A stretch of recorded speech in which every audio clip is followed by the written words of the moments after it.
सर्वांना जय महाराष्ट्र मित्रांनो. आज आपण काल निर्णय याविषयी महत्त्वाची माहिती पाहणार आहोत.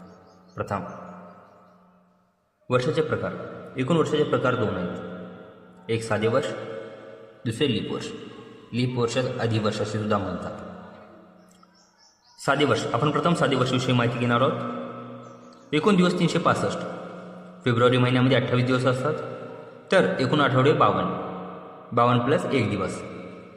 आता लीप वर्ष मित्रांनो, एकूण दिवस 366, 1 दिवस वाढला मित्रांनो, तो दिवस फेब्रुवारी महिन्यात. कारण साध्या वर्षामध्ये 28 दिवस राहतात फेब्रुवारी महिन्यात, तर लीप वर्षामध्ये 29 दिवस राहतात फेब्रुवारी महिन्यात. फेब्रुवारी महिन्यात 29 दिवस, एकूण आठवडे 52 प्लस 2 दिवस.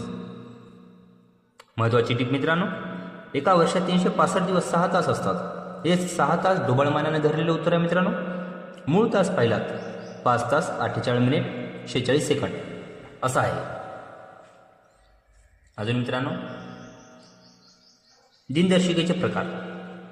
इंग्रजी दिनदर्शिका, मराठी दिनदर्शिका. इंग्रजी दिनदर्शिकेला ग्रेगोरियन दिनदर्शिका म्हणजे ग्रेगोरियन कॅलेंडर असे म्हणतात.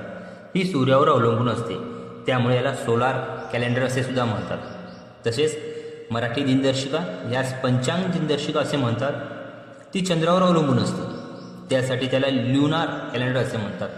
मित्रांनो, चंद्रावर अवलंबून आहे म्हणून म्युनार असं नाही, तर ल्युनार असं कॅलेंडर म्हणतात त्याला. आता पुढून महिने मित्रांनो, इंग्रजी आणि मराठी महिने. प्रथम इंग्रजी महिने पाहू मित्रांनो. जानेवारी, फेब्रुवारी, March, April, May, June, July, August, September, October, November, December. बस लक्षात ठेवायचं, फेब्रुवारीमध्ये 29 किंवा 28 दिवस असतात. तसेच मराठी महिने मित्रांनो, चैत्र, वैशाख, ज्येष्ठ, आषाढ, श्रावण, भाद्रपद, अश्विन, कार्तिक, मार्गशीर्ष, पौष, माघ, फाल्गुन.